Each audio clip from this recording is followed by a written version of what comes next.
Okay, welcome everyone.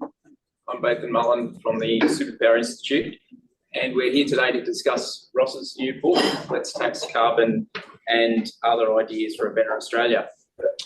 Today's event is a roundtable format, and we hope that following some introductory comments from the people up the front here, it'll follow more of a conversational format. I'll note that we're recording the event today, so if you have any issues with that, let me know now. We hope all going well, we'll publish this on our website.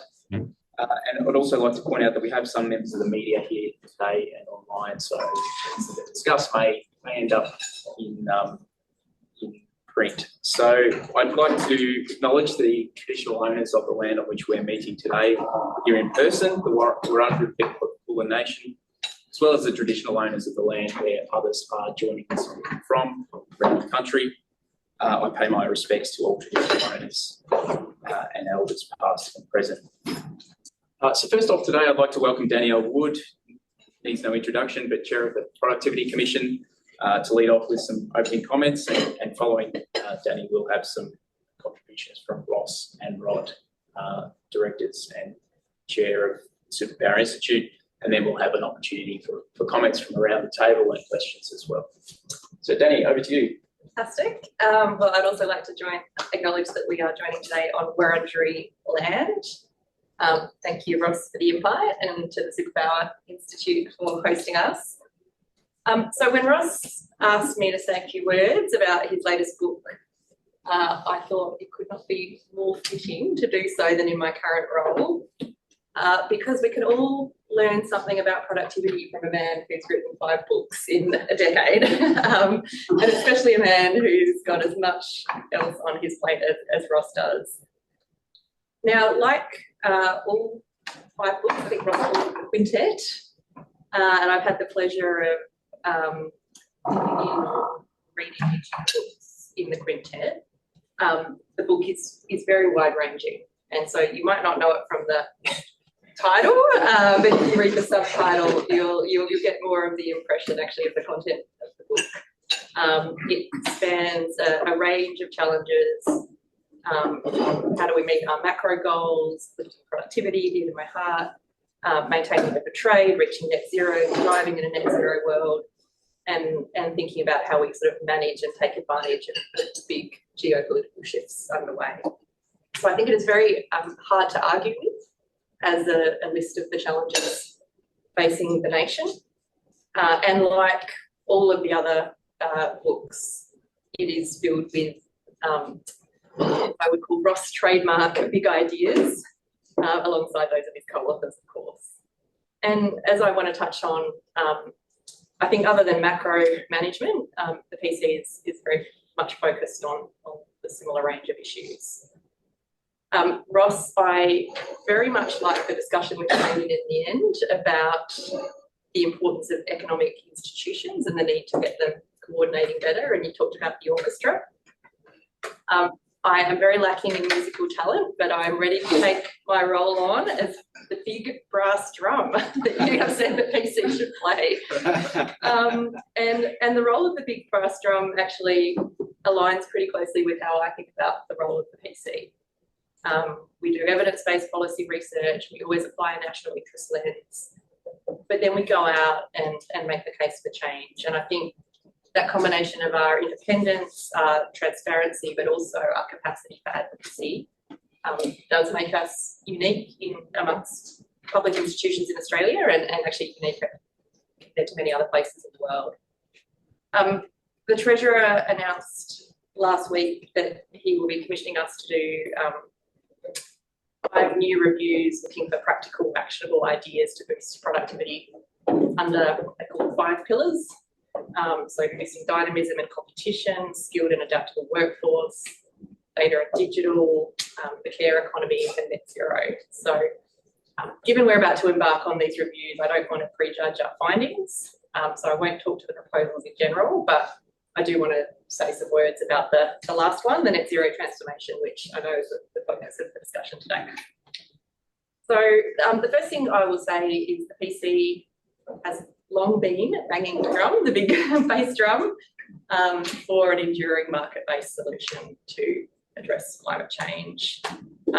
When we looked back through our back book, we have been arguing for variants of the carbon tax emission trading scheme, even before we were known as the Productivity Commission, so back in the Industry Assistance Commission days, so over 25 years now.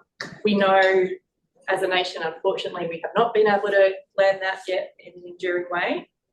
And as we talked about in our most recent productivity review, that's left us with a hodgepodge, narrowly applied, often inconsistent sectoral abatement measures that are posing unnecessary costs for a given level of emissions abatement. And my favourite example is if we compare the average cost of abatement for the renewable energy target, $57 a tonne per carbon abated, we spend about $20,000 a tonne for the fringe benefits tax exemption for EVs. So this is the world that we're in. So we will continue to join you, Ross, in making the case for an economy-wide carbon price. I pick up the point that Mullen made in his section of the chapter that would be both an important initiative under the banner of either tax reform or productivity reform. But we also recognise the kind of political reality that it's probably not on the table in the near future. I think there has been a welcome expansion in the last few years of approaches adopting market features into certain components of the market, including through the reformed safeguard mechanism and the new vehicle emission standards. So in addition to advocating for first best, which Ross and Rod remind us we should always do, we do need, I think, to continue to ask ourselves in a second or third best world, what are the policy changes we can pick up that bring us closer to the world of sending those kind of efficient economy-wide signals. So when we looked at this in our productivity review, which was the start of last year, we recommended expanding the safeguard mechanism to cover more parts of the economy, like electricity and transport. We think now, given the movement in other policies, and this is a very quick moving space, we want to do some more thinking about the question of what's the right path forward for kind of connecting up some of those market-based sectoral approaches. I think about that kind of question around taxing and pricing somewhat separately from the question of support for green industry. And I know that Ross and Rod kind of propose it as a package in the way that it's presented in the book. But so if I move to the kind of the industry support component, I read the chapter as well as the comments I've heard from Ross and Rod as really saying, there will in certain cases be a principled case for early stage support from government for green industries that are going to later stand on their own feet and actually thrive in a world where we have better price signals for carbon emissions. I think the PC also recognises that. We certainly are in a world where emissions are not yet properly priced. Markets are forward-looking, but I think in the absence of a kind of credible pathway to get to those signals, we will see underinvestment in the kind of green technologies that we need for the world to reach its net zero goals. When we think about the case for Australia in particular, I think we did think about how do we learn, how do we kind of develop the skills we'll need as these technologies become more economic, and we need to be thinking about the question of enduring comparative advantage. So that's an empirical question, albeit an empirical question with a degree of uncertainty over it, and I think we have to recognise that uncertainty, but I want to recognise the recent work put out by the Superpower Institute and Ruben Finnegan stepping through that future economics as an important contribution, and we're certainly looking forward to delving into that work. And that's probably just a long-winded way of saying supportive of the broad thrust, but we really think that industry solutions need to have very rigorous frameworks around it. All the normal costs and risks of industry assistance still apply. spending taxpayers' money, we're diverting resources, workforce, other resources away from other parts of the economy. The dynamic costs, once you put a pot of money on the table, a lot of people are going to come forward looking for support. And I think it was reported the caravan manufacturers and the chocolate manufacturers all were coming out for a piece of the FMIA action. And the other point is once we've turned the taps on, it can be hard to turn them off. So we have been very supportive of the national interest framework that's been developed by Treasury, and obviously Alex here as part of the FMIA program. I know Ross and Rod are supportive of it as well. I think it's super important that all the projects that get support go through that framework. I know the legislation's in the air, but governments, of course, can decide to use a framework even if the legislation doesn't get through. And I think given the amount of thinking that's gone in and the rigour of the tests that are set out, I would really hope that that is going to be the lens through which we judge these decisions going forward. I won't say any more other than to say I think we have the right minds working on it, both within government and outside. It's going to be really important that we pay attention to those trade-offs and give government the high quality advice that it needs. So thank you, Ross and Rod, for your contribution, and I look forward to it. Thanks, Danny. Thanks, Danny. For those who haven't got round to reading it, Rod and I have a joint chapter in the book, which is based on our presentations to the National Press Club in February, in which we made a case for the policy framework, which is articulated in various places in this book. Case for a carbon price, and we gave a particular form of it, which and the Superpower Institute is continuing to undertake work on the what we call there the carbon solutions levy, and we also explain the economic case for support for innovation for the new industries based on the undoubted externalities associated with developing any new industry where people make big commitments, take risks, make mistakes, and everyone learns from those, and that's the externality. Just on that externality point, there's a lot of well-judged skepticism about a general case for infant industry protection. That was one of the few mistakes in John Stuart Mill's Principles of Political Economy. In the middle of the 19th century, Max Corden sorted it out in his Trade Policy and Economic Welfare, saying that if you do have an externality, tackle it directly rather than through an indirect method like protection. So we're advocating the direct support for innovation and the direct correction of the carbon externality.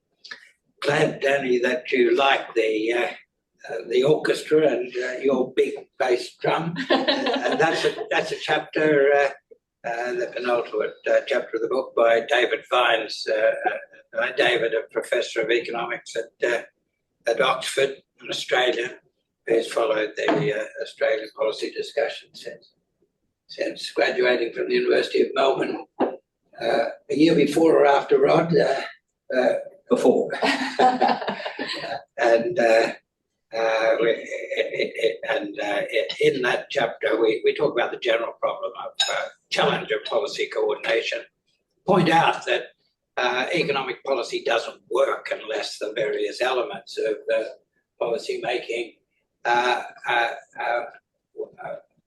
in touch with each other and working to the same score. We tried out the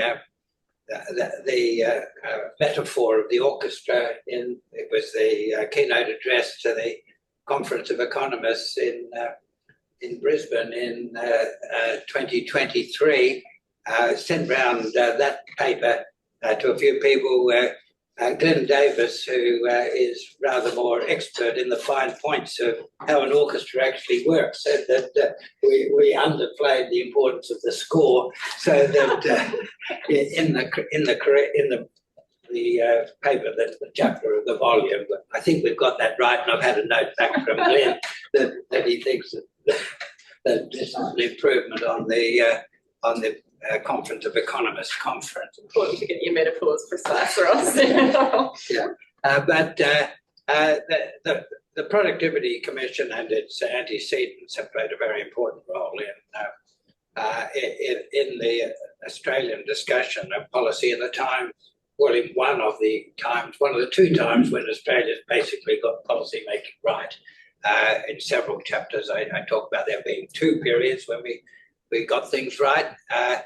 Post-war reconstruction, and then the reform era initiated by the election of the Hawke government in 83, and a fact of working together of the various parts of government and the various instruments of economic policy was very important to success in both periods. And the fruits of success are there in the historical record in both cases. These periods stand out as the two periods in Australian history when, especially when we compared with our peers in the developed world where we did reasonably well.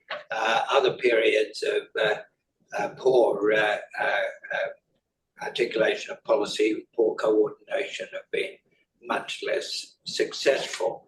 The Tariff Board was very important in establishing a base of knowledge in the community of the advantages of trade liberalisation.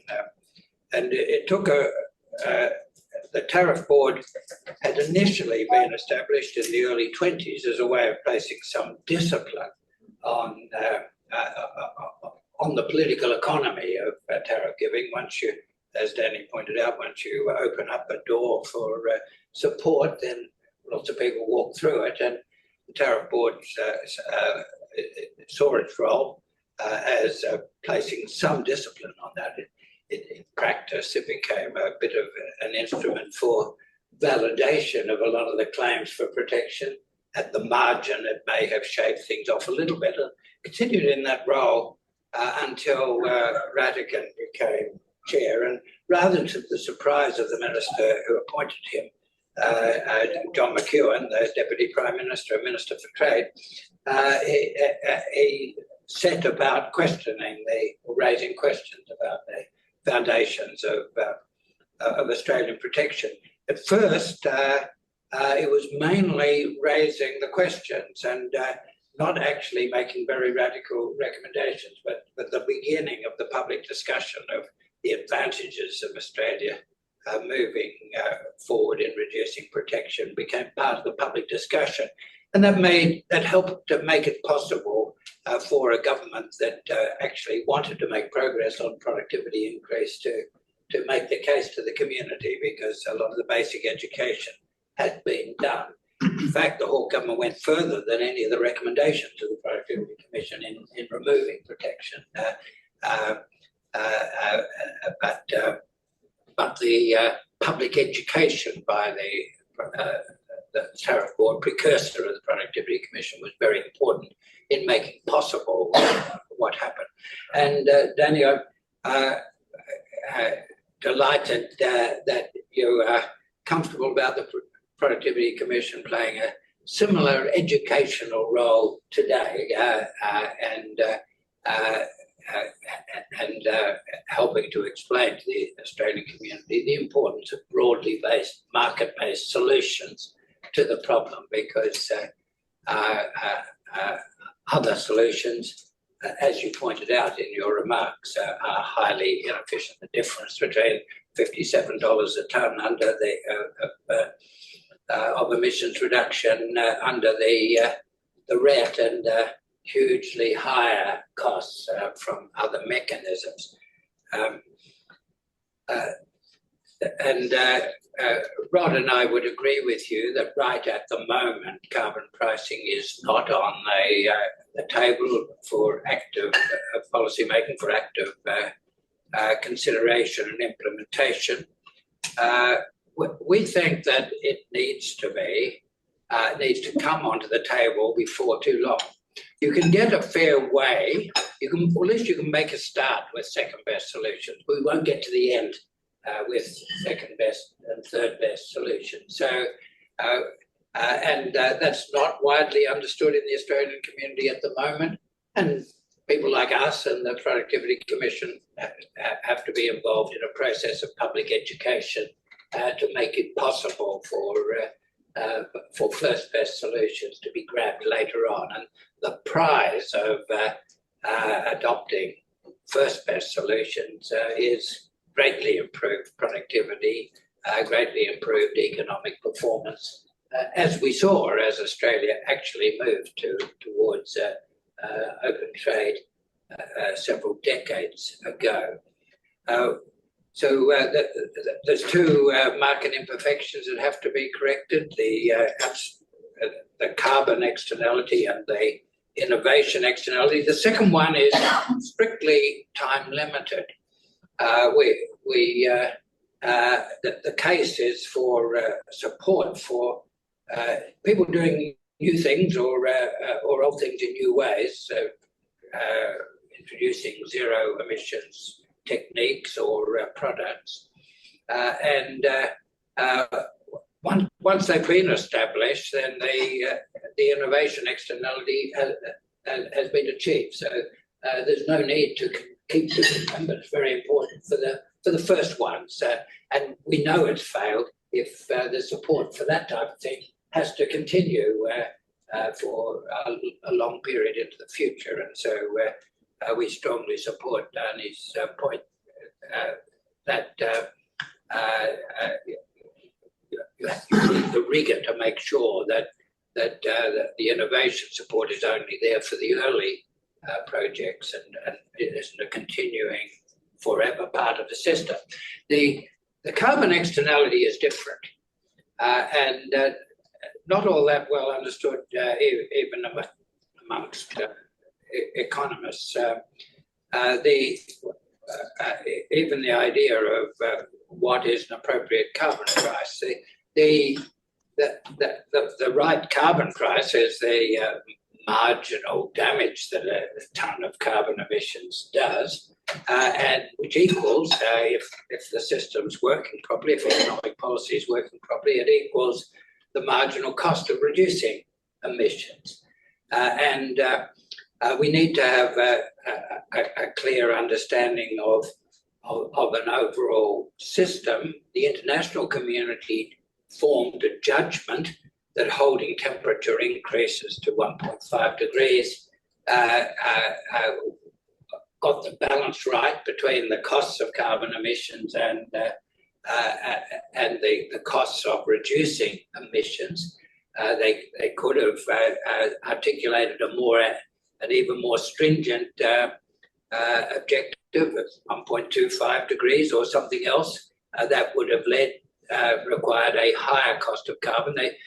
They judged at Paris that reducing emissions on a trajectory to zero at a time that achieved the 1.5 degree objectives got the balance right. And so the appropriate carbon price, the social cost of carbon, is the carbon price that achieves that outcome. And at that outcome, the marginal cost of abatement will equal the marginal damage done by an increased tonne of carbon dioxide. What is that? Well, first, we know from resource economics that it's a price that will rise over time to a level at the end of the period. Hotelling taught us that in his 1929 article on optimal depletion of a finite resource. The value of a resource in the ground rises at the interest rate. And so a carbon price that gets us to an optimal price at some specified time, net zero by 2050, if that's the way to get to 1.5, and rise at the interest rate to that time. Almost all of the serious analysis of the the appropriate carbon price says that it's certainly no lower than the current European price. And so we, as a practical thing, we at the Superpower Institute have been tending to use that European price as the practical benchmark for the time being. Europeans know that that will rise over time, possibly to a much higher level by 2050, but that's a reasonable starting point. I note that that's almost twice as high as the cost of the renewable energy target. So the renewable energy target is demonstrated to have been a very low-cost way of reducing emissions, and lots of the other things are rather high-cost ways of reducing emissions. The work of the Superpower Institute is about taking advantage of Australia's special advantages in the zero carbon world economy as the country in the world best placed to produce goods made from zero carbon electricity and made from biomass, the essential inputs into the zero carbon world economy. That the distribution of renewable resources around the world and biomass capacity to sustainably grow biomass is very unevenly distributed across the world. That's exactly the same as the case with the fossil carbon world. The coal and oil and gas resources of the world are not located where the big industrial demand is for them. The US is a big user and has big resources of fossil carbon. It's fairly self-sufficient in those resources itself. But the other big centres of industrial activity in the world, Northeast Asia and Europe, have almost no gas or oil and very little coal resource. And so for the modern world economy to work, there has to be huge volumes of trade from countries with abundant fossil carbon resources to the centres of industrial activity that don't have huge amounts of renewable energy resources. We've got used to that world. It was a strange world once. In the 19th century, Jevons, one of the founders of neoclassical economics, wrote a book called The Coal Question, which postulated. Now, Jevons got a particular Melbourne link. He worked at the Melbourne Mint before inheriting some money from one of the squatters' runs and going back to write about economics, invent neoclassical economics in London. But Jevons, in The Coal Question, associated Britain's superiority in the industrial world of 150 years ago to its richness in coal resources. And it said we face a fundamental choice between the coal resources are finite, so we've got a choice between a brief period of brilliance, continuing the way we're going, or using these coal resources gradually over a long period of time and not being quite so prosperous now, but enjoying some prosperity for longer. Well, it didn't turn out that way because we invented long-distance trade in fossil carbon. And it's going to be the same in the zero-carbon world. The patterns of trade will be very different. Different countries will be the Saudi Arabias of the zero-carbon world than in the carbon world, but there will be Saudi Arabias, and proportionately, Australia has a greater dominance in the zero-carbon world of goods made from renewable energy and biomass, certainly than Australia has in the fossil carbon world with its gas and coal, and probably much greater than Saudi Arabia and the Middle East have in the zero carbon world. That's the basic arithmetic that Reuben Finnegan, in his very important paper released by the acting Trade Minister, Tim Ayres, at Parliament House at the beginning of last week, goes through the capacity of 5 countries, Korea, Japan, China, Germany, and India, to achieve net zero from their own resources and at reasonable costs, and concludes that there'll have to be huge imports of zero carbon goods for them to get to net zero. And then it talks not as such in such detail, but at some length about the places these inputs can come from, the zero carbon iron, the zero carbon aluminium, the zero carbon silicon, the zero carbon transport fuels.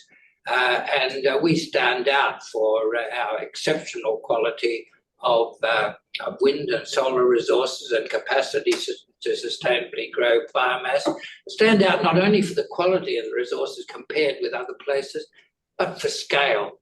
The alternatives are mostly located in developing countries where there's an issue of political stability, so the European Union and Britain and Japan and Korea and China will have some doubts about excessive reliance on them. But in any case, they're relatively small. The alternatives are some places in the Middle East, Saudi Arabia, the Emirates, some places in Southwest Africa, Namibia, some places in North Africa, Morocco, the west coast of Latin America in Mediterranean latitudes, parts of Chile, but all of these potential sources are very small compared with Australia. Saudi Arabia might be second best to Australia, but you can fit Saudi Arabia into New South Wales, east of Broken Hill. Australia can supply 10% of the world's requirements for renewable energy embedded in products like green iron, green aluminium. Ruben suggests with about 0.6% of Australia's land area, 1.1 if you include all the land between the wind turbines. So it's so our comparative advantage is exceptional. This is particularly important looking forward, particularly important when we're addressing our challenge of low productivity growth. In the book, I draw attention to the fact that we've had the most miserable decade of our history in terms of growth in productivity and output since we abolished carbon pricing in 2013. Nothing comparable. And it's from what we can gather from the partial historical record, is probably the only 10 years in our history when real wages have actually fallen. This is a miserable period. And it will get worse if we don't do something about it. The causes of the miserable decade are partly problems in our political economy, the expertise that's developed in corporate Australia for investment in politics to block productivity raising reform. That was there in 2013 when we abolished carbon pricing, and the attempt to tax mineral taxation in a general way. It's been present in many reform episodes over the past decade. So if we don't do something big to get out of that debilitating productivity killing our political culture, then there's no reason to think things will get better. There's reason to think things will get worse, because we will lose our coal and gas export industries, not through any decision of ours, because much of the rest of the world is committed to net zero. Now, Mr. Trump is not committed to net zero in his statement so far, but that actually doesn't matter much to our oil and gas. America will be broadly self-sufficient. If Mr. Trump is successful in drill, baby, drill, and they do get a lot more gas and oil out of the ground, that will actually make life harder for our gas export industries. And the rest of the world is reducing emissions. China may have reached, and I discussed that in the book, may have reached peak emissions last year, 7 years ahead of their commitment. As they phase out coal, the first coal to be phased out will be imported coal. As you get a transformation towards net zero in Japan and Korea, we'll lose our coal exports, our gas exports. We might be able to postpone them a bit by trying to persuade our trading partners not to go to net zero quite so fast. That will be very damaging to our own interest in success in mitigating climate change, but it will not be successful anyway. We are going to lose those industries, but we've got much bigger industries that can carry Australian export growth in the zero carbon world. Taking advantage of them is going to require effective policies. It will require effective compensation for the externalities of innovation. It will require effective balancing of the carbon externality. It will require us playing a role in helping other countries adopt the policies that will facilitate their use of low-cost inputs from Australia. Might leave it at that for the moment. Great. Thanks very much, Ross. Very, very comprehensive. Over to you, Rod. Look, I'll just make some comments. I think we have to understand the world just will not get to 1.5 degrees unless we're relying on market-based solutions. I mean, it just won't happen. When the market prices are right, industry moves, things happen, they happen quickly. If what you're doing is relying on, don't use gas anymore for households, you've got to use electricity, or rely on the capacity investment scheme or some other form of intervention, that is not going to get you there. It's going to build up resentment. It's going to cost a fortune. Unless we're relying on some form of market mechanism, we're just not going to get there. So it's not a question of how would you prefer to do it. There's only one way to do it, and that is to get the market prices right. Then things will move at the appropriate speed. So the world needs a carbon price. Let's tax carbon, but the world needs the carbon price. This is going to work. Various countries need to do that and follow the European example. And I just think, politically, talk about politics of having carbon pricing, but think of the continuing politics of, no, you can't use gas here, you've got to stop this, you've got to stop that. These things are going to build up resentment, they already are, and that resentment grows. I think the politically easier way, once people understand what we're trying to do, is to have a carbon price. So I think we just need to understand that if you're looking at alternatives, I mean, you're looking at a carbon price on its own, yes, of course, that's politically difficult. If you're saying I want to get to 1.5 degrees and I can do it through market or non-market, I would argue the politically easier way is to do it through market mechanisms.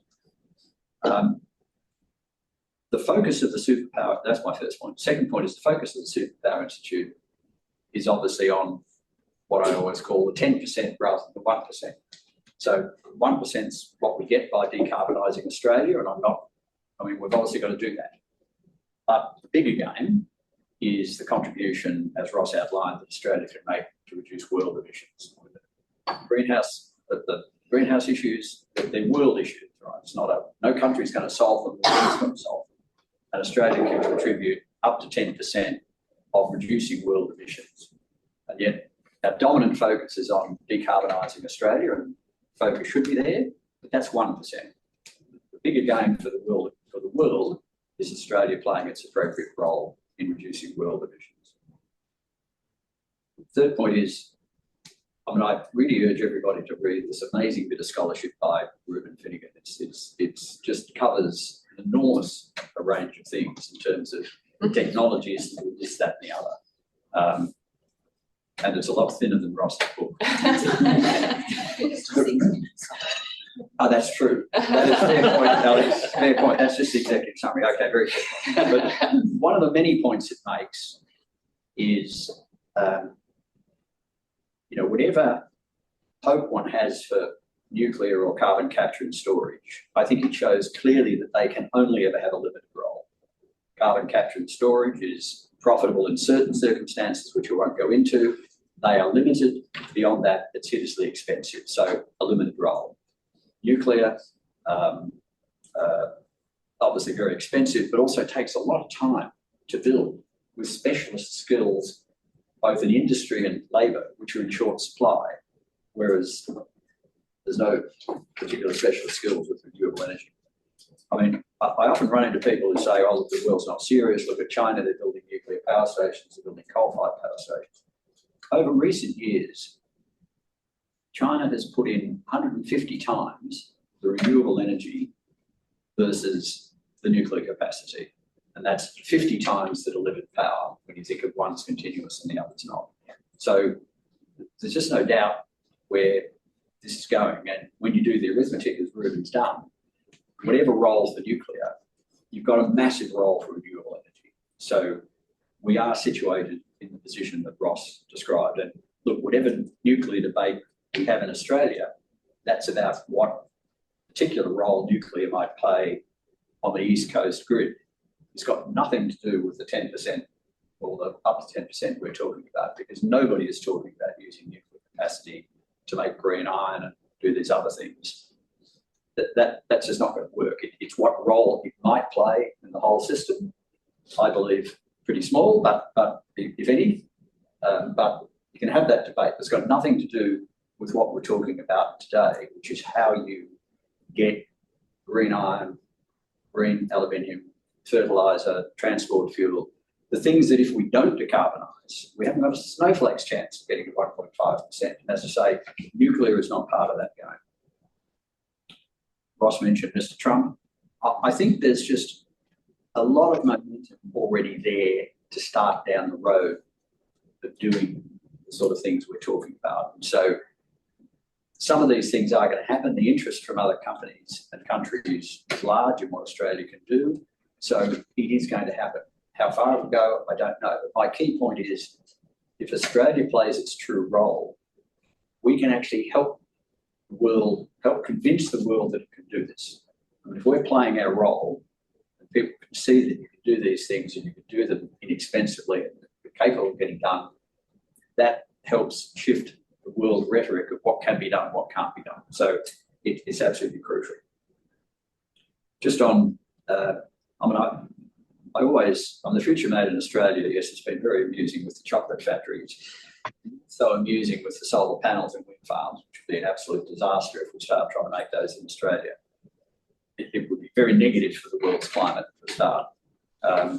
But you know, what we're dealing with here is dealing with two clear externalities. I've been in numerous conversations where people say, oh, well, we'd like to do this, but who wants to go first? You really want to be the second and third player. And so there's clearly an advantage for short-term first or second projects only support, and of course the obvious compensation for the lack of a carbon price.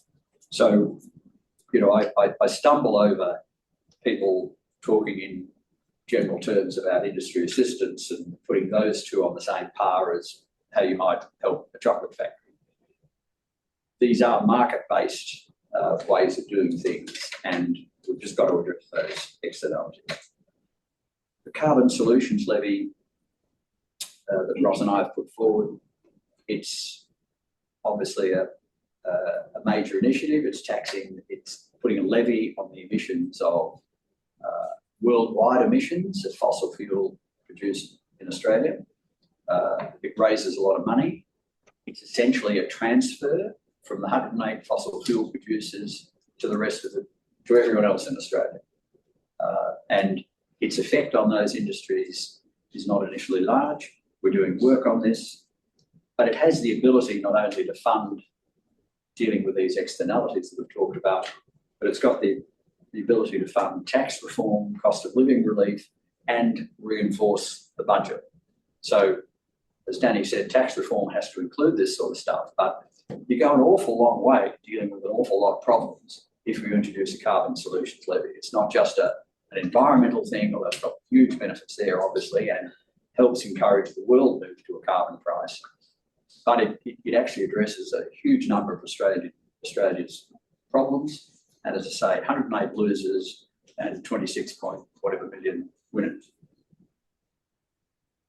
Finally, I mean, one of the things we've got to address is the approvals regime in Australia. It is absolutely dreadful. How can you run a country when it takes as long as it takes to get approvals? Now, if you want to say no to a project, say it quickly.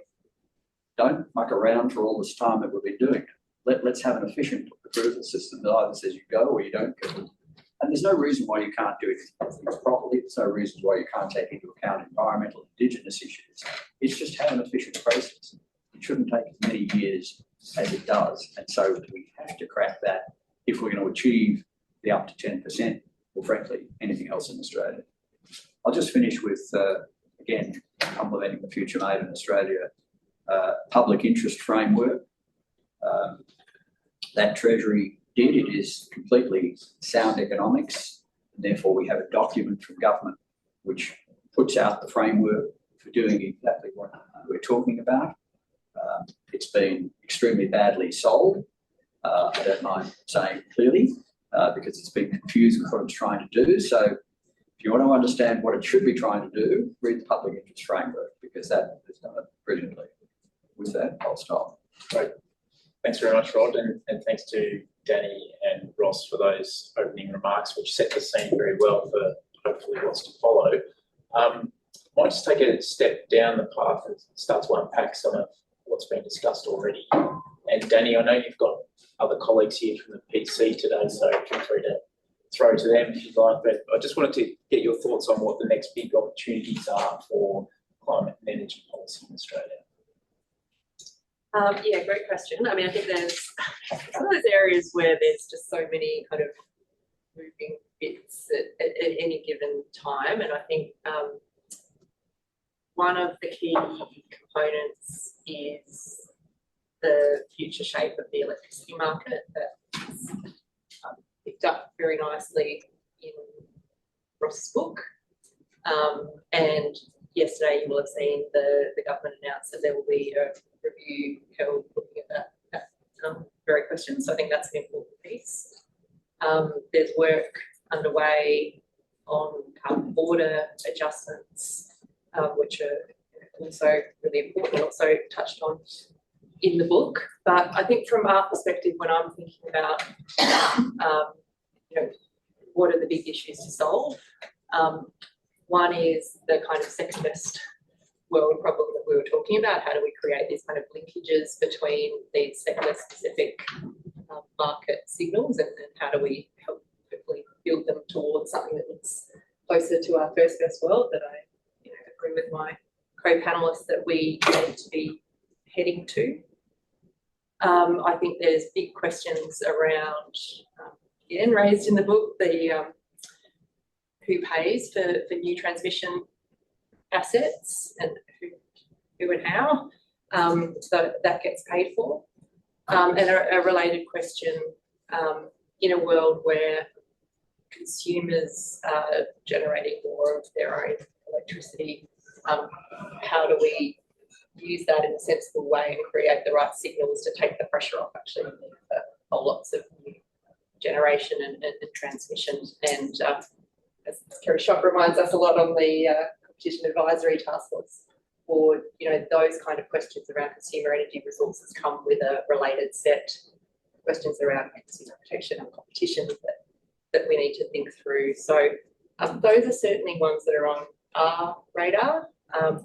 As I mentioned, we'll be doing these sort of reviews, one of which is on net zero, and the goal of those reviews is to come up with a few big ideas that we can put to government through a productivity lens. So as I said, I don't want to tie my hands for what's going to be in there, but those are certainly things I think we would be thinking about as part of that. But I might hand to Barry to see if I've missed anything obvious there. I think the first two you mentioned are related. I mean, the NEM, the review announced yesterday is the next biggish opportunity that we've had a pretty significant progress on industrial emissions and new vehicles at least. It's not the whole transport sector, but there's a sense of that in this term. And electricity, if you think of a pie chart of where our emissions come from, if you can start introducing or having the right ongoing signals there, that set together is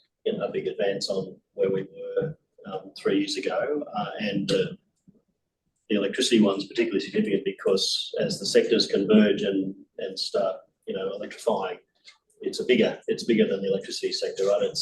It's also interacting with the industrial emissions and the transport emissions we were talking about. So I think that's the clear one. And then the only thing I would add is outside of the mitigation front, adaptation is becoming critical. It is always critical. Is really critical. There's upcoming announcements, I imagine, in that they've been mooted on adaptation strategies, but I think that'll be a big issue for the next few years, is getting some of that resilience and sort of taking the same opportunities, and that's not a million miles away. Having the right signals for the right behaviours there will be really critical. Ross, I know obviously from the book, your end goal here is quite clear. I guess in the current context of where we are and the second, third, fourth best policy solutions that in use now, how do you see the pathway unfolding to getting to that end goal? Well, I think the biggest immediate need is to have some concrete zero emissions export projects going, so that Australians can feel them and see them, because for lots of people, only seeing is believing, and they can be supported within the Treasury's national interest framework. Some support for innovation for the first of new activities, some compensation for the absence of a carbon price, and the two bills that are currently before the Parliament, support for hydrogen, $2 a kilogram, and support for the 10% production credit for critical minerals, can be seen as substitutes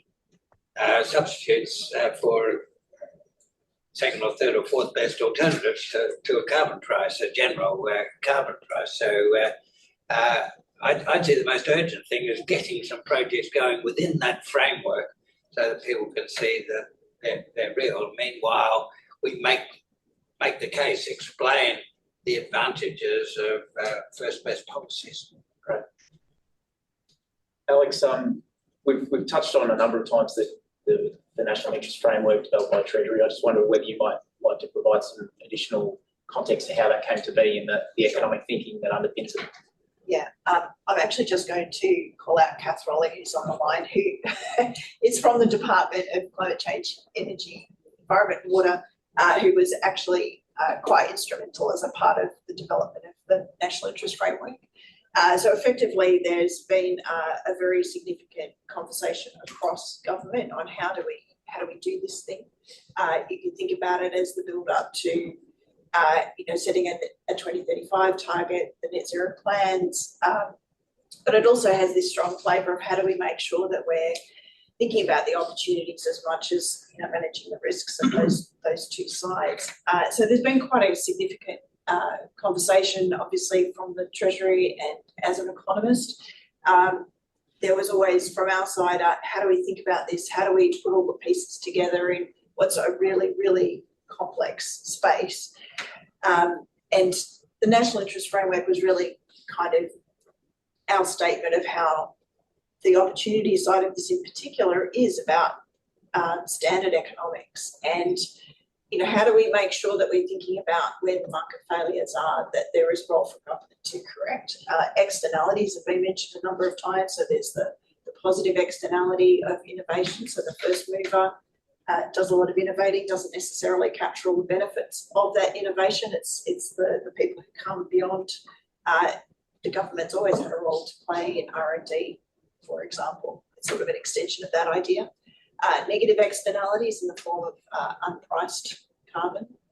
I would add a couple of others that aren't as explicitly in the national interest framework, but there's a huge role for government to coordinate. So there are coordination failures when we talk about hydrogen, for example. There's this real chicken and egg problem. So the people who might want to use the green hydrogen aren't confident to do the investment until they know there's going to be a supply.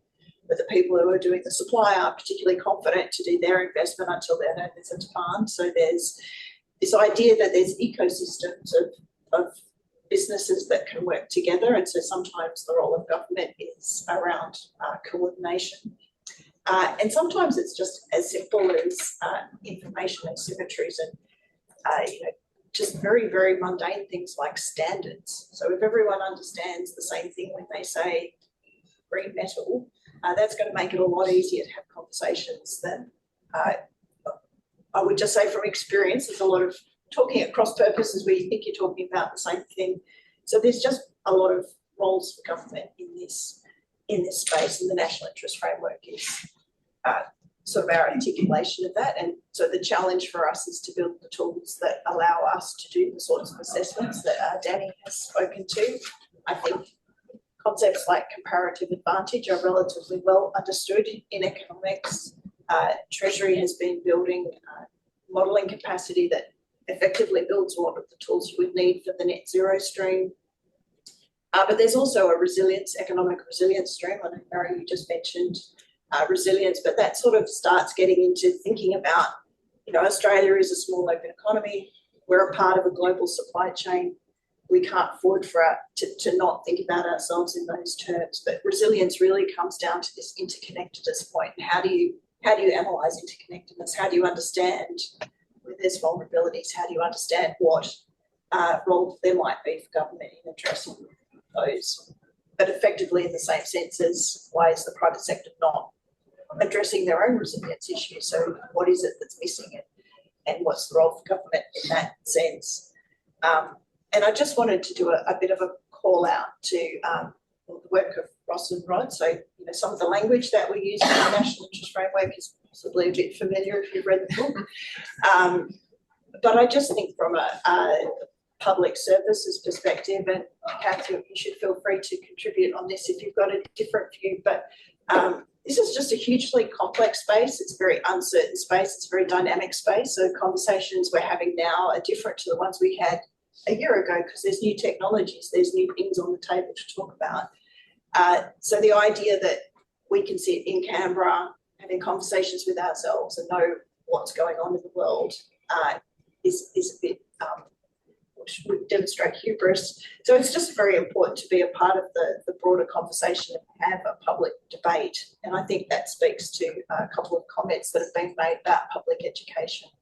I don't think public education is going to come from one part of the system saying, here's what we think. It's actually the contest of ideas and having, I personally think the value of the National Interest Framework is partly having a framework that we can all sort of talk to each other in common terms, have disagreements about exactly what the numbers or the sizes of the ons and offs might be, but using a common language. So that's... Yeah, go for it, Dan. Sorry, since I've got you in the room, Alex, as well. On the kind of the positive externality argument, so these sort of spillover benefits, the learning, the know-how. How is the government sort of thinking about its role in that? So we hand money over. Do we do anything else to facilitate what we learn getting shared between different players? It seems to me to be quite a different role. Where does government participate? Yeah, so I think, so again, Kath, if you've got anything to add on this, feel free. There's, so in the context of the National Interest Framework, it's very explicitly the idea that there is new innovation, there's an externality, there's a role for government to get that activity underway. And I guess to your point, it's a little bit different to R&D that might come through other channels because there's no automatic channel for sharing the knowledge. I think the specifics of that are probably still being worked through, but there's very definitely, now I'm going to use an acronym, I can't remember the CRCs. So they're Cooperative Research Centres. Cooperative Research Centres, thank you very much. 40 years ago. Right, but they're a part of this ecosystem, and that does have this very strong flavour of publicly funded research that is designed to serve a whole range of different industries. So it's not, here's money to a company to do a thing. It's, the companies, the academics. It's an ecosystem, cooperative research ecosystem, where the knowledge that's gained from the work that's done is meant to be publicly available and available for other people to benefit as well. So there's definitely both flavours. Some requirement on companies that get that initial benefit of being the first ones to go ahead to make available some of the learning. Some of Yeah, that so I that's think- tricky, but I that has think to be part of it. Yeah, so the details of exactly how that works through, and I just got to go to, there's in the Future Made in Australia, there's also this concept of community benefit principle. So the idea that government money shouldn't just be, it is about the benefit of the Australian people. So when you're thinking about which projects or which technologies you might want to be thinking about, or where you might want to think about putting them, there's a whole range of additional considerations you might want to take into account. The Australian Renewable Energy Agency, ARENA, has rules that they've developed on That's true. making public a condition of getting the grant is that companies using them publish information, sometimes with a little bit of a lag, but very clear principles. So variations on that theme can work. Yeah, I haven't forgotten about the people online, and I'll throw to you in a moment, but I think first we had a question or a comment down the back. Alan? Isn't the problem that political classes have been keep telling us that the energy transition is going to lower costs and prices, when in fact that's not true? And you're saying clearly that there needs to be a price on carbon, whether it's a market mechanism or a levy. You're saying a levy, fair enough. Whatever. I mean, so isn't that the case? And in the context of the fact that prices, they keep saying prices and costs are going to come down. We haven't got a hydrogen industry. We have got a very thriving offsets industry. And I just wonder what do you think of that? What do you think of that? And the fact that offsets are kind of supposedly going to keep our costs down. Ross is going to have a go, and he's going to keep it to 2 minutes so we can keep moving. I might add a minute. Yeah, Appendix 14.1 in the book sets out what's happened to the cost of power in South Australia, the state that's gone much further than others on solar and wind. So 10 years ago, solar, wind, gas, coal were similar price. The price actually sold into the market. Over the subsequent 7 or 8 years, 9 years, the price of solar went almost to zero. The price of wind went to a significantly lower number, say going up to 2023. Coal disappeared. The price of gas went sky high. And because gas generation sets the price a significant part of the time, the average price rose. It was entirely the result of the high price of gas. Why did gas become so expensive? I discuss it a bit in Appendix 14.1. And on offsets, there's a legitimate place for offsets, but they have to be legitimate offsets. They have to be properly measured, and you have to have compliance regimes that are clear and properly specified. We don't have those in all cases now. Some of the offsets that we allow are legitimate, some are rorts. The Superpower Institute is doing a lot of work on what's necessary to measure offsets soundly and to have appropriate rules of compliance. Just quickly to add, Alan, I mean, you're right that the early days of talking about all this, talking about prices going down, there were a lot of people saying that sunshine and wind don't cost anything, so there was definitely an overhype that got us in the wrong place. But as Ross said, I mean, the price of renewable energy has gone down enormously. I don't think there's any doubt that the cheapest way to supply new energy is renewable energy. But of course, if you're replacing what's there that's already written off, then it does cost more to do more. But just reflecting on the cost of energy now, I mean, Australia had the lowest cost of, one of the lowest costs of electricity about 20 years ago. That was blown out of the water by infrastructure costs. So network costs are 45% of the household electricity bill. Wholesale is 35%. So the infrastructure cost just blew Australia's energy. It took us from the bottom to mid-ranking near the top. And then, of course, more recently, as Ross says, what's often setting the price is gas. So, yes, it was overhyped, But attributing Australia going from one of the cheapest sources of electricity to one of the most expensive to renewable energy, it's just plain wrong. All right, I might turn to those online. If you want to make a contribution or ask a question, feel free to put your hand up. But I think, oh, there we go. We'll start with Megan. Hi, Megan. Go for it. Afternoon. Sorry, I couldn't be there in person. I just wanted to agree with the characterizations of many of you already, and just add to Alex's list of reasons for the government to consider this problem. Alex talked about coordination. I would add onto that the aspects of conditionality. Ross mentioned the ability for ARENA or others providing those first early mover grants to be able to capture knowledge and share it. There are other conditionalities that are important which go to the standards as well in terms of setting standards. Second point is you've talked a lot about domestic rules and regulations and first best and second best and third best. We have to recognise we're a trading nation. And there's been a failure at the international level to have coordinated rules in relation to addressing carbon. And therefore, there's a role for the government in thinking about us as a trading nation and how we connect to others.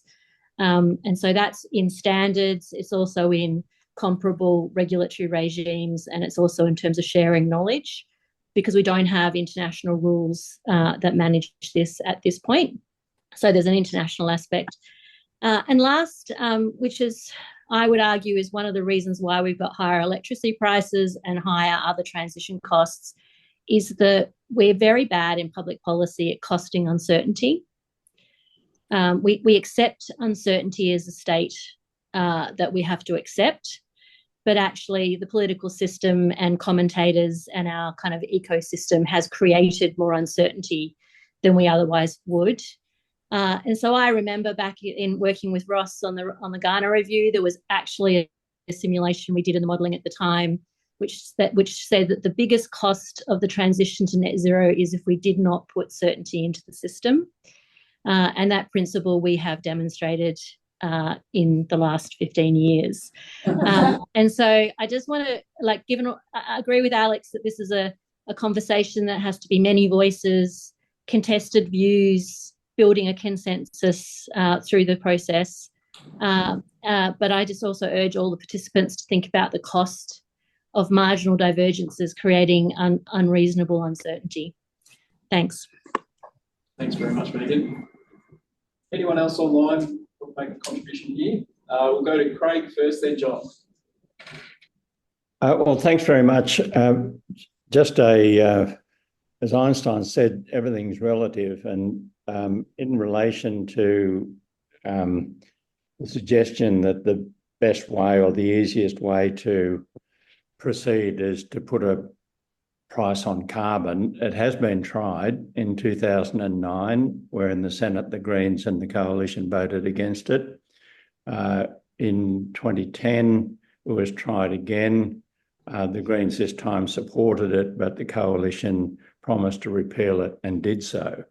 And frankly, it's not a political speech, but I just can't see the circumstances in which the Coalition, which is of the Nationals and Liberals, will ever say, you know what, you're right, we need to put a price on carbon and have a market price. So here's a little bit of praise for Greg Hunt, who was one of those celebrating the axing of the carbon price in 2014.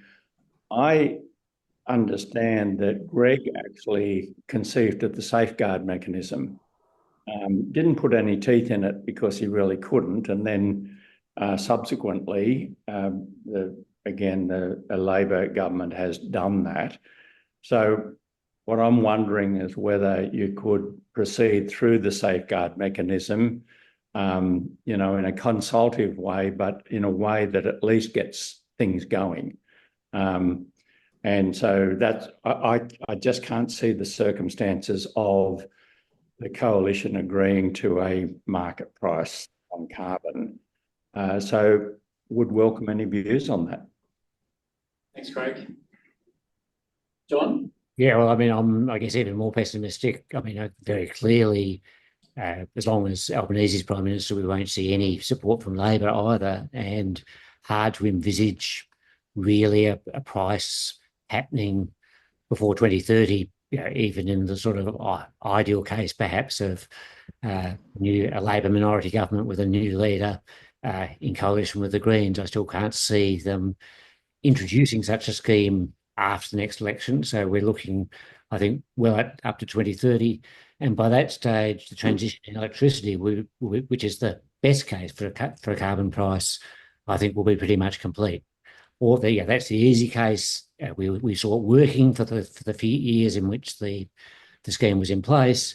All the other things, motor vehicles, land use, trade exposed export industry, these are all much harder, I think, to deal with just by a price mechanism. So I guess my view is we probably have missed that boat already.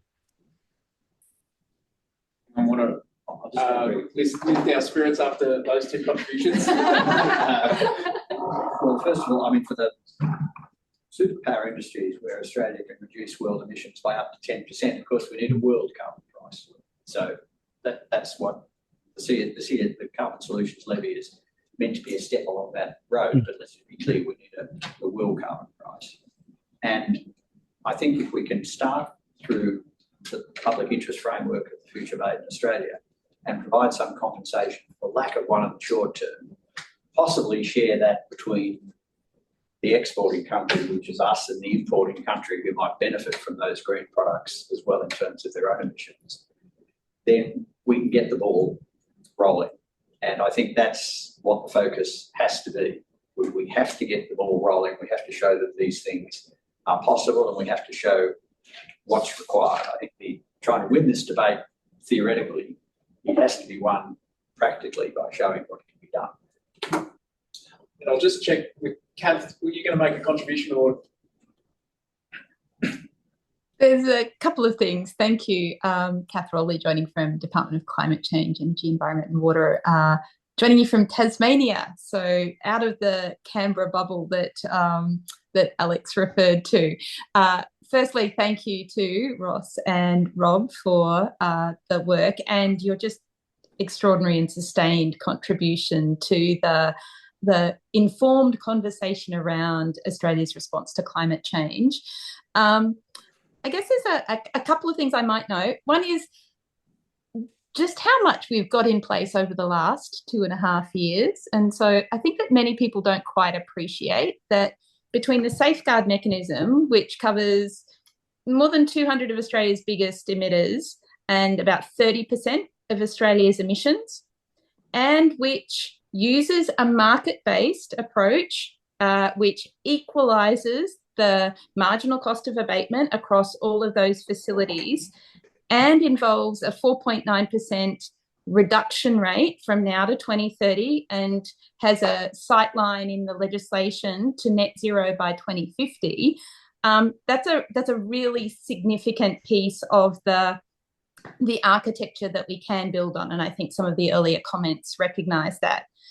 We've also got the fuel efficiency standards, which I think Danielle mentioned in her earlier comments, which applies to all light vehicles entering the Australian market, and they account for another 12% of Australia's emissions.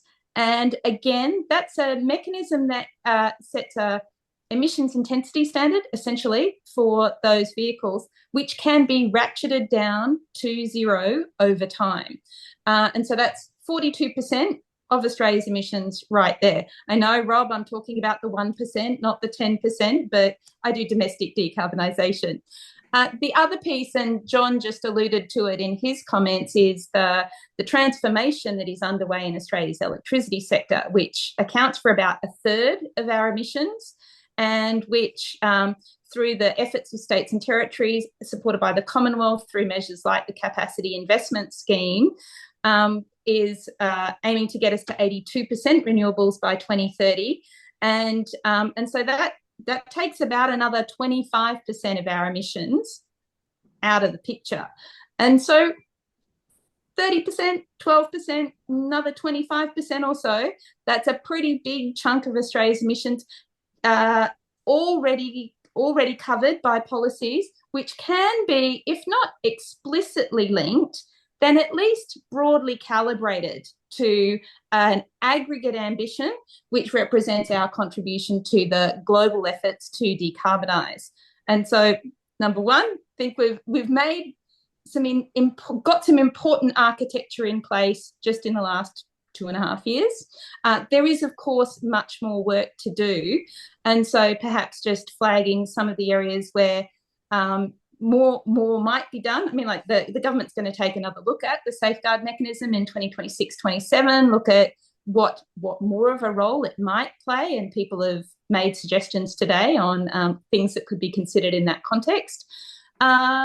Transport beyond the light vehicles, which is the majority of transport emissions. We've got work to do on the heavy vehicles, but as John noted, it's probably not just about carbon prices, which would help with fuel substitution, but it's also about technology and enabling infrastructure. And so there's work to do there. And one thing that we haven't really talked about much at all, but which does account for a significant share of Australia's emissions, is agriculture and the pathway towards decarbonising across the agriculture and land sectors. That activity within Australia, also a big challenge, probably more in the space of research and development, again, at least in the early years, rather than carbon pricing being some kind of panacea in the short term at least. So all of those things are within scope of what the government is looking at through the Net Zero plan, and no doubt will continue to be looking at over the years and decades to come. Great contribution, Kath. Thanks very much for that. I'll turn back to the room and see if anyone here, please. Yeah, I'll go. Julie Toth, currently at PEXA. Two unrelated questions. Firstly, just following on from Kath's amazing list of mechanisms that are already underway, is there anything for the built environment and construction that you can build on to reach net zero? Because that's another area of large emissions. And I don't know whether there's already something there that we can build on to address that large sector.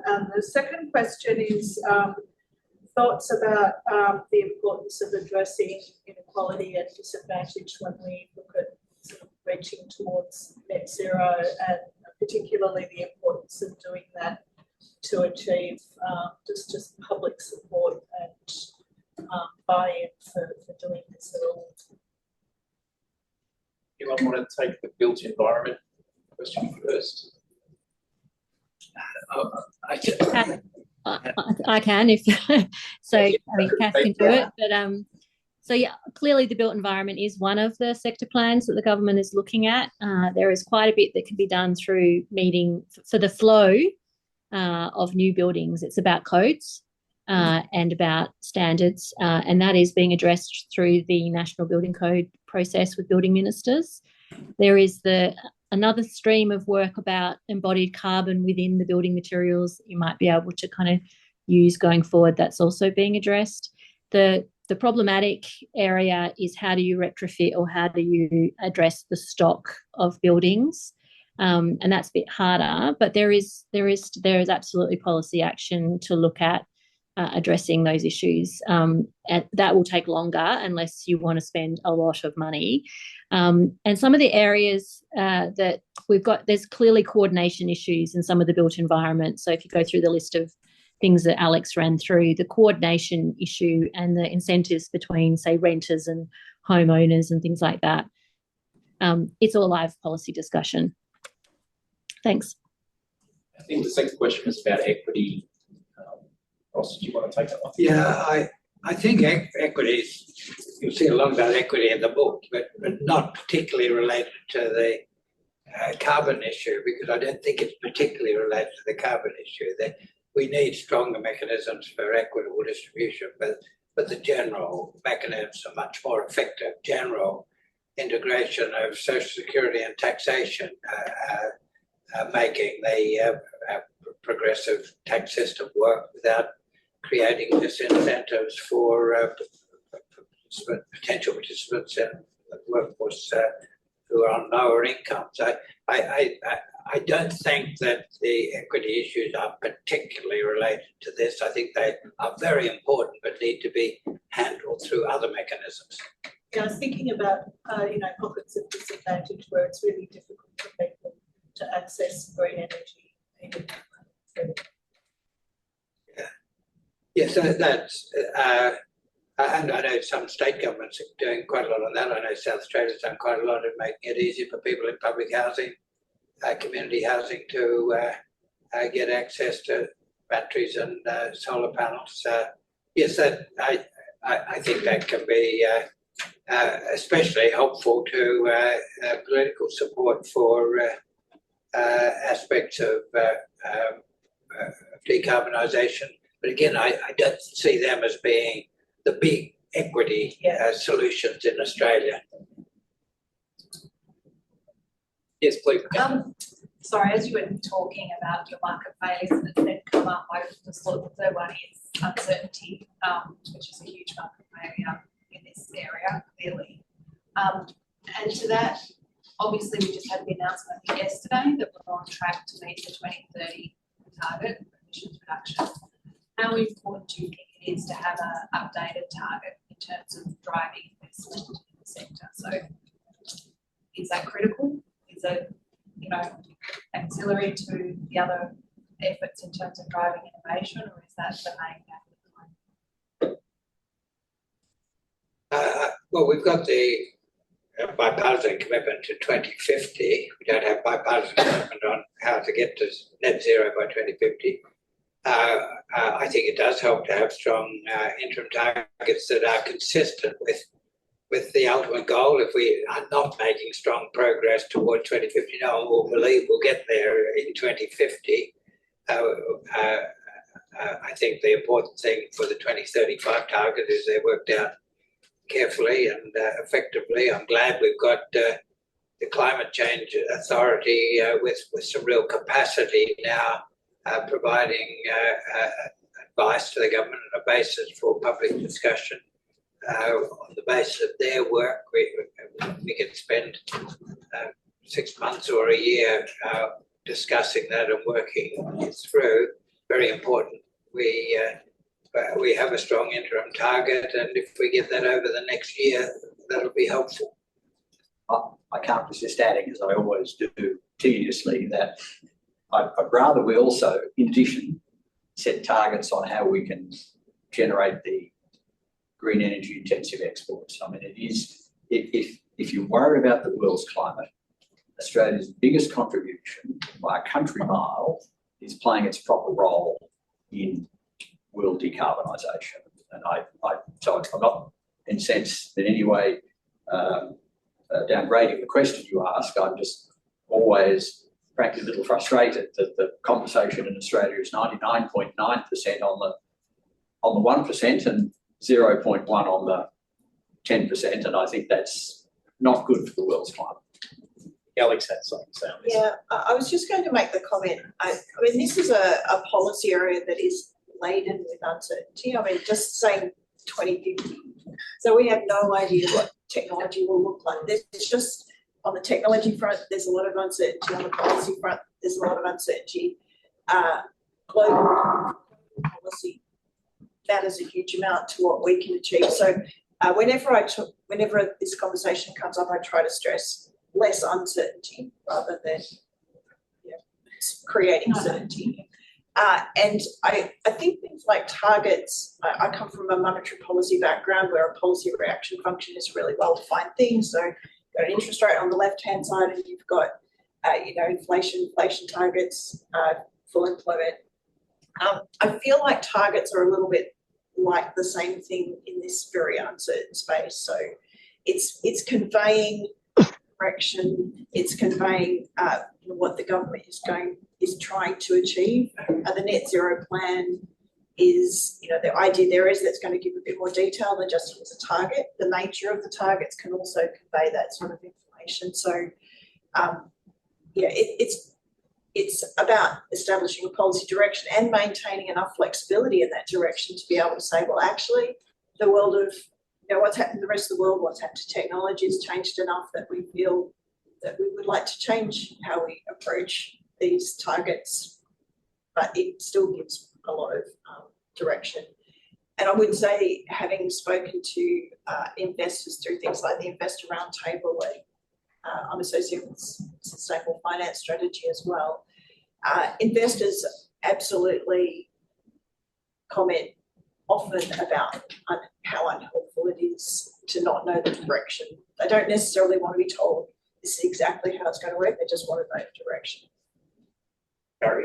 Yeah, I think it's one of the things I just want to add to Kath's list of some of the policies is we talk about the economic policy orchestra, but the climate change policy orchestra has improved enormously in the last few years, and the fact that you have annual accountability and that sort of stuff. When I'm unfortunately old enough to was around when the Charter Budget Honesty debates first happened, right? And we were working together soon after that, and everyone said at the time it's not binding, it's not going to, you can't take the government to court over it. That was the whole argument in Treasury, was that sort of thing, and stakeholders. Yeah, that sort of, the disciplines around that of information, of accountability, have had an enormous impact on how fiscal policy runs. The stuff we've done with climate change, I think in the last couple of years, is quite comparable on the climate change area, and can, possibly there are other models, but it's a pretty high standard of reports to Parliament and that sort of thing. And I think over time it can be a little bit like the Charter. It's not like binding in a legal sense, but they have very strong impacts on norms. So I think you could add a climate change orchestra, and that's probably had some, and what Danny was saying, I suppose, is that we might be the bass drum in that one, but we'll have a role in it. What was the bass drum in that one? The climate change authority, exactly. There's some elements there, but it's more than that. When we're hearing from, the clearly a unity between some of the government officials that are working together a lot and in an integrated way. So I think that's a different orchestra, but it's an important one, and it can have its impact over time. Yeah. I'd like to endorse all the comments that have been made about the cost of uncertainty, and Barry's right that we've made some progress on that. Or even but later in Australia than in any other developed democracy, but having that diminish the range of uncertainty left plenty. But the cost comes out in a higher supply price of investment. In all of the zero carbon industries, most of the costs are the cost of capital in the renewable energy, even in growing biomass, where it takes a long time for trees to grow. And a small premium on costs for uncertainty can greatly increase the cost of the product. I think the Climate Change Authority is important in this respect. That's why it was introduced. It was a recommendation of my first review, and it was taken pretty directly from the British government's Climate Committee legislation.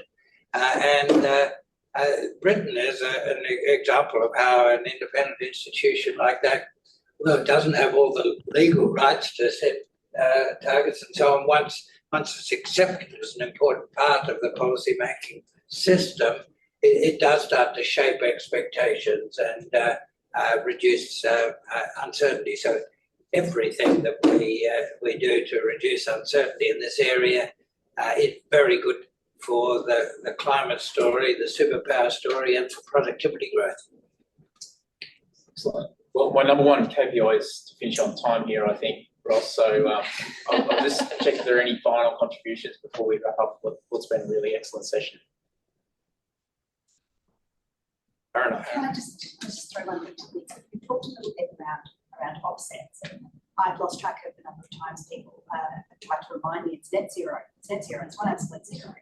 And one of the things that's turning around my mind is just how many people are banking on the net zero, and what realistically the cost of offsets is going to be for us to get to net zero. And I'd be interested in thoughts around where the relative supply and demand for offsets may start to sit.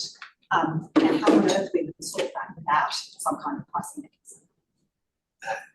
Really good point, Aaron. If we get to net zero in 2050, it will be net zero with quite a high carbon price, and we won't get to absolute zero in everything. I think we'll have to get to absolute zero in all, or nearly in all of the big sectors, like steel, 9 or 10% of global emissions. We can't offset 9 or 10% or even 2 or 3%. So that's got to be nearly absolute zero. There will be a role for absorbing carbon from the atmosphere. It is legitimate if it's properly measured and properly accounted for. In quantity, emissions in the land sector will be competing with carbon from the land sector as an alternative to coal and gas and oil and petrochemicals. And so it's going to be scarce and expensive. The price of carbon at that time is going to be hundreds of dollars. So there'll be quite strong incentives at that time. Geological sequestration might play some role because you have a very high carbon price, but it's going to be a relatively small part of the whole picture, but it might be quite an important part for a few activities, balancing a few activities where people place high social value on the activities, and there's no way of undertaking them without carbon emissions. Excellent. Thank you, Ross. Thank you, Danny. Thank you, Rod. And thanks to everyone for joining us today. Great session, and really appreciate your contributions and for joining us. Thanks to everyone online. Great contributions online as well. Excellent to have you here. For those who haven't yet managed to get a copy of the book, there are a few around here today. We also have some copies of